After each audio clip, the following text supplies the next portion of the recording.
ذہن کے اندر دنیا تو بہت جلدی آ جاتی ہے کیونکہ نظروں کے سامنے، اور آخرت کا بار بار جب تک تذکرہ نہ کیا جائے تو وہ ذہن میں نہیں آتی، اس سے بھول ہو جاتی ہے، آدمی اس سے غافل ہو جاتا ہے۔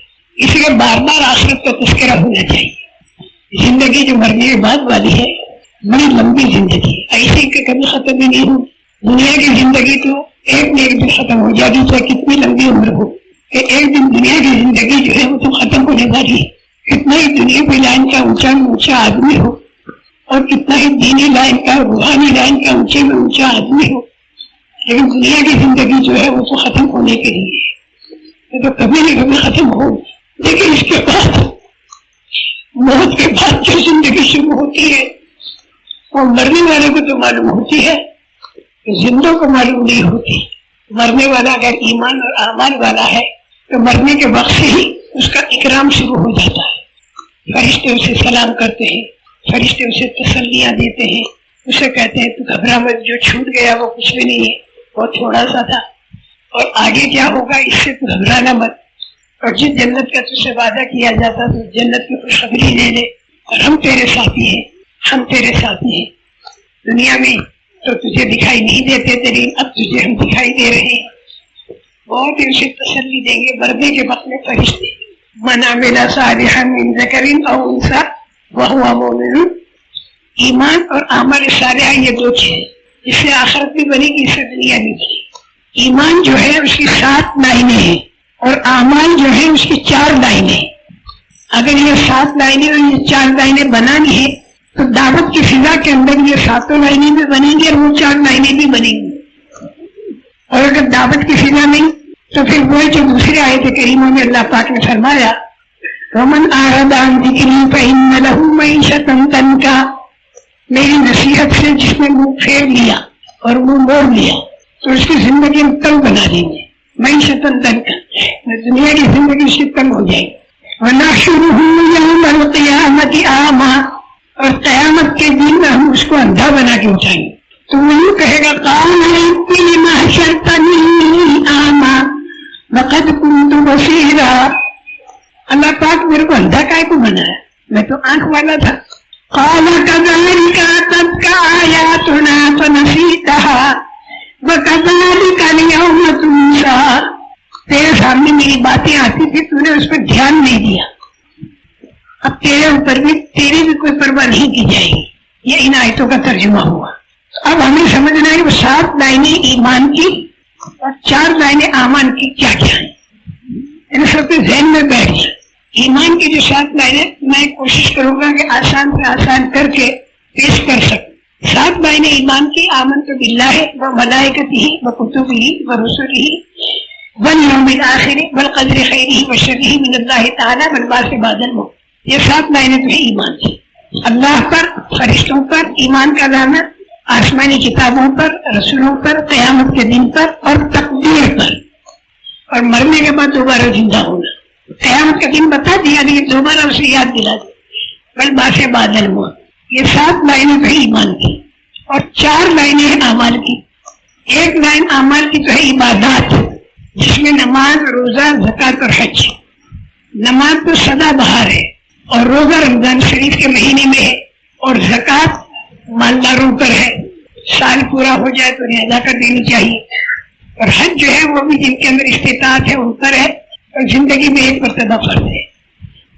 ایک تو عبادات کی لائن ہے، اور ایک ہے لائن معاشرت، یعنی رہن سہن، یعنی گھریلو زندگی، یہ نبی کریم صلی اللہ تعالیٰ علیہ وسلم کے طریقے پر۔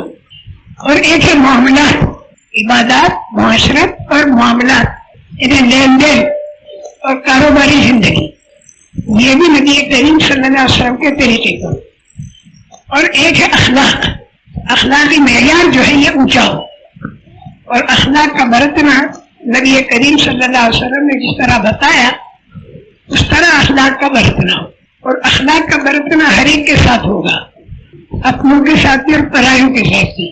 جن سے میل ملاپ ہے ان سے بھی اخلاق برتنا، اور جن سے گٹھ جوڑ نہیں ہے ان سے بھی اخلاق برتنا۔ اخلاق ایک ایسی دولت ہے کہ اس کے ذریعے آدمی قریب آتا ہے، اور جب آدمی قریب آ گئے تو اسے اللہ سے جوڑ دیا جائے، اور جتنا وہ اللہ سے جڑتا رہے گا اور کام کرتا رہے گا اس کو اللہ پاک جتنا ثواب دیں گے وہ سارا ثواب اکٹھا کر کے اس اخلاق برتنے والے کو ملے گا۔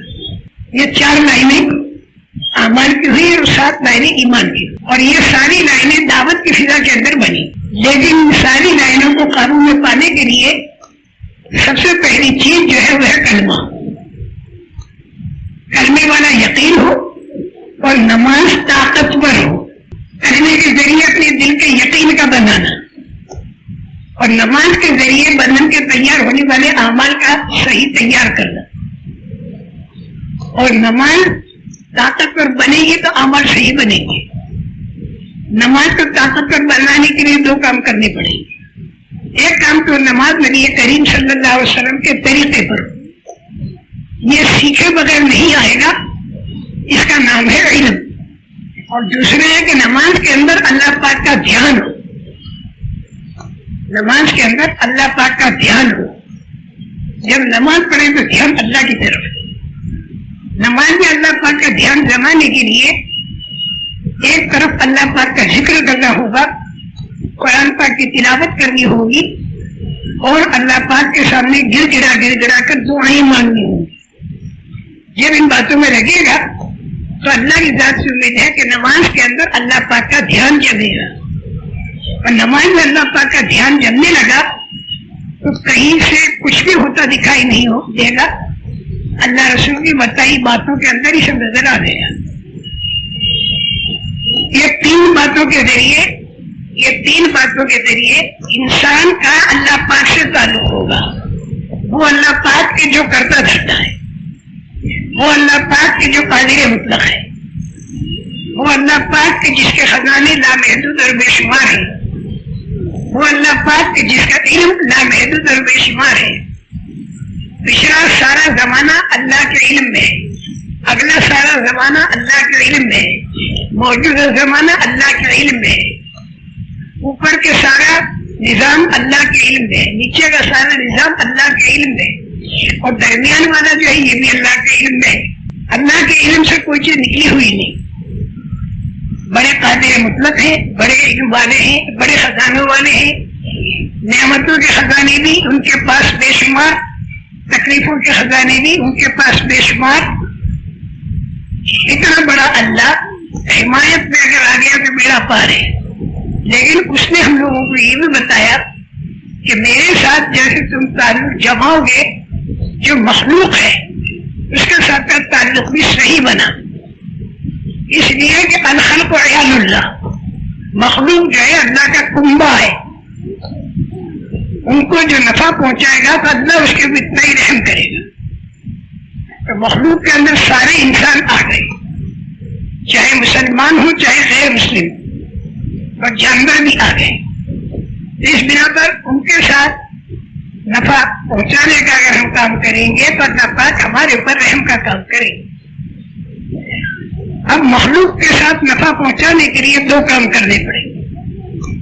ایک کام تو یہ کرنا پڑے گا کہ اس مخلوق کا جو حق اللہ نے انسان پر مقرر کیا وہ حق ادا کرے، اس کا نام ہے عدل اور انصاف۔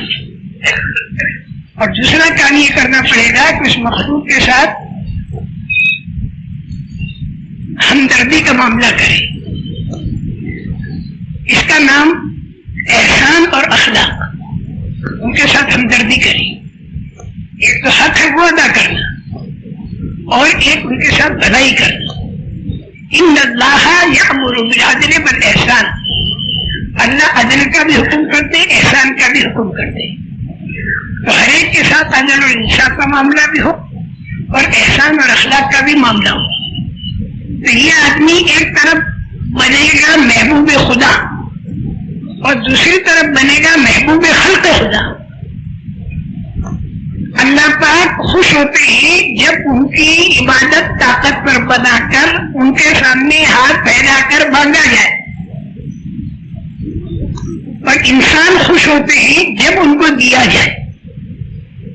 انسان خوش ہوتا ہے جب اس کو دیا جائے۔ تو ہمیں عبادت کو طاقتور بنا کر ایک ہاتھ پھیلانا ہوگا اللہ کی طرف لینے کے لیے، اور اپنے اخلاق کو طاقتور بنا کر دوسرا ہاتھ پھیلانا ہوگا بندوں کی طرف دینے کے لیے۔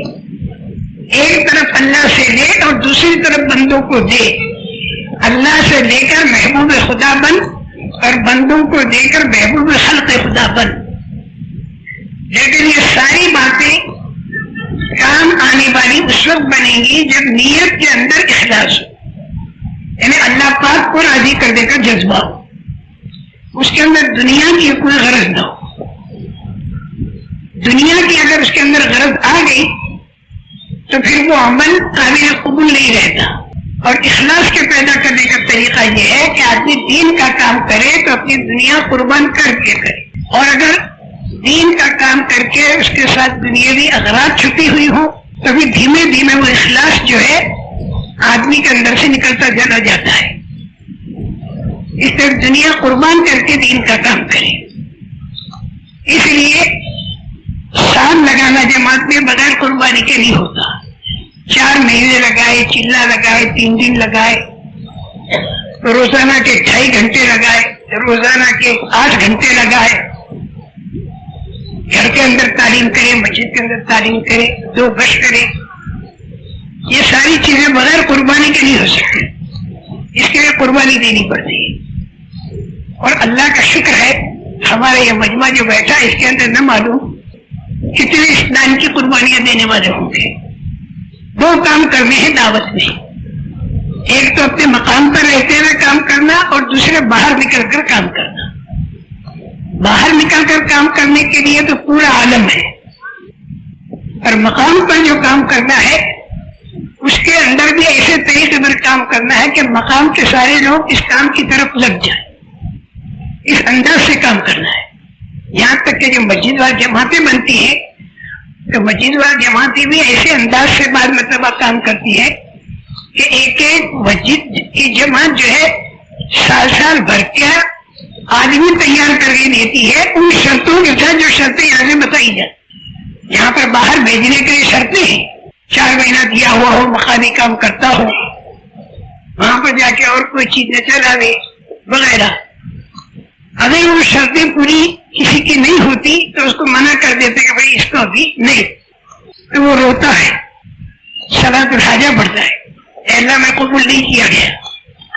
تو اس بنا پر میرے محترم دوستوں، مقامی کام بھی اور باہر کی نقل و حرکت بھی، یہ ساری چیز کے اندر اخلاص آ کر طاقتور بنے، اس کے لیے دنیا قربان کر کے یہ کام ہوگا، اور دنیا جتنی قربان کرے گا اتنی اس کا دین بنے گا، اور دین جتنا بنے گا اتنا اللہ اس سے راضی ہو۔